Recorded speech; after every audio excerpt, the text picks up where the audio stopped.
And now, from 12 Studios, this is News 12 Now. Today is Tuesday, July 16th. Welcome to News 12 Now. I'm Kylee Dedmon. Well, new information on a fatal crash in Calera from yesterday morning. Police tell us 2 people were killed in the fiery wreck. They were in a car that was broken down on the side of the highway. It somehow became wedged under a semi-truck that caught fire. Due to the nature of the crash, police say they are working to identify the people. Their bodies were sent to the medical examiner's office for autopsy. An investigation is underway on how the crash happened. The Oklahoma Highway Patrol tells us its traffic homicide team is assisting. The semi-driver was not injured.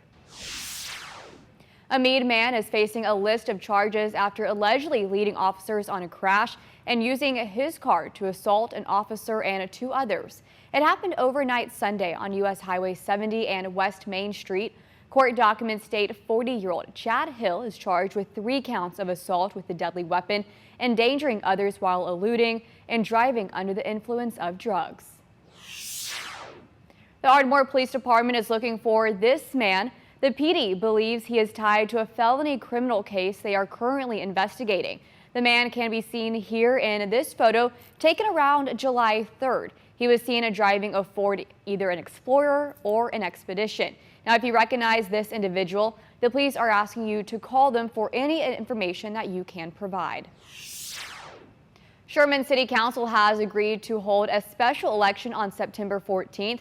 Voters will head to the polls to decide who will fill the vacant city council seat. Sean Tiemann, who currently fills the seat, is stepping down to run for mayor. He will stay in the position until it is filled. And football season is right around the corner, and down in Dallas, there is plenty to talk about. Yesterday was the start of the SEC Media Days, but today is when the newcomers make an entrance. Sports 12's Stone Weber is there with more. Day 2 of SEC Media Days here in Dallas, and the first league newcomer will take the stage later today, the University of Oklahoma, joining a new conference for the first time in almost 30 years. After being a dominating force in the Big 12, Brent Venables and company will turn their attention to the conference that's fielded 14 national champions since 2000. Venables is joined today by Danny Stutzman, Billy Bowman Jr., and first-year starting quarterback Jackson Arnold.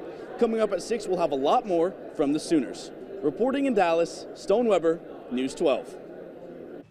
Well, time now for a look at your weather this morning, or this afternoon, might I say. Brian Briggs is joining us now. Brian, it's going to be another hot day, but seems like it's going to be the last hot day for quite a while. Yeah, that's the thing. We are already seeing temperatures close to where they were yesterday in terms of highs, and that's not a good thing. It's already 97 in Durant, 95 in Sherman-Denison, 95 in Bonham.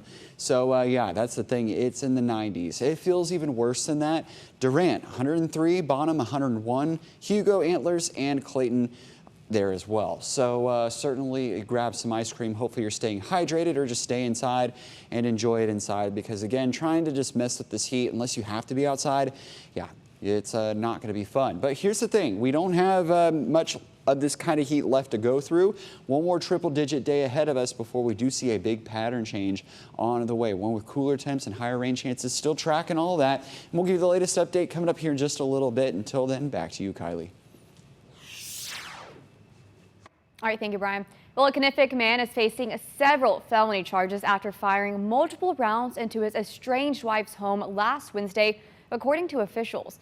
Now, according to the Choctaw Light Horse Police Chief Jesse Petty, Jason Lewis drove his truck through the residence before leading law enforcement on a pursuit that later ended in Calera.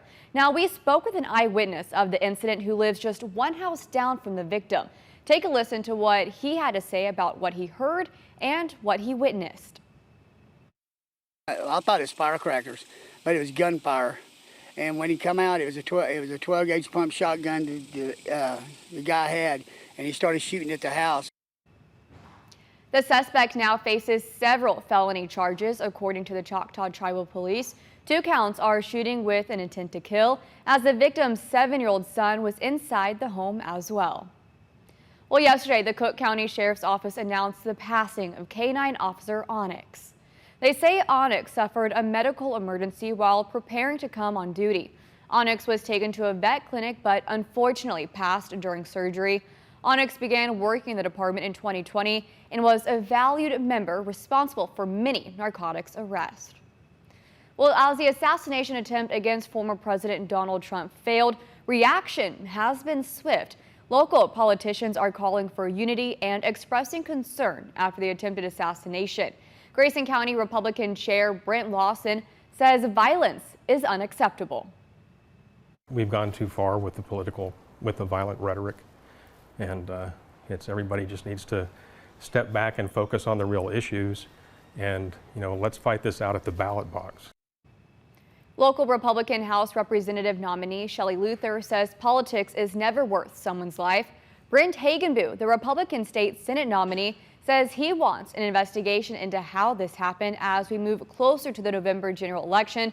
Local leaders want all the presidential candidates to be safe. Well, still some police presence in Butler, Pennsylvania after the shocking assassination attempt on the former president's life from this past weekend. Fox News correspondent Jonathan Siri has more on how the investigation is going.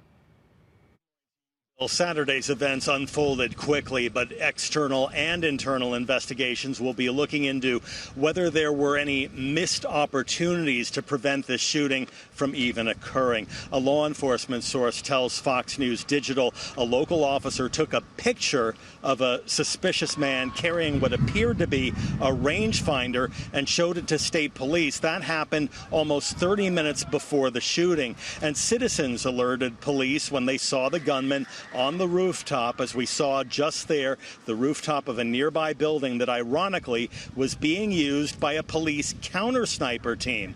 In an ABC News interview, the head of the Secret Service explained why there was not a law enforcement presence on the roof. That building in particular has a sloped roof at its highest point. And so, there's a safety factor that would be considered there, that we wouldn't want to put somebody up on a sloped roof. And so, the decision was made to secure the building from inside. Two federal sources confirm reports that a local officer climbed up to the roof and spotted the gunman, but quickly retreated. Butler County Sheriff Michael Sloop tells KDKA News, "All I know is the officer had both hands on the roof to get up on the roof, never made it because the shooter had turned towards the officer, and rightfully and smartly, the officer let go."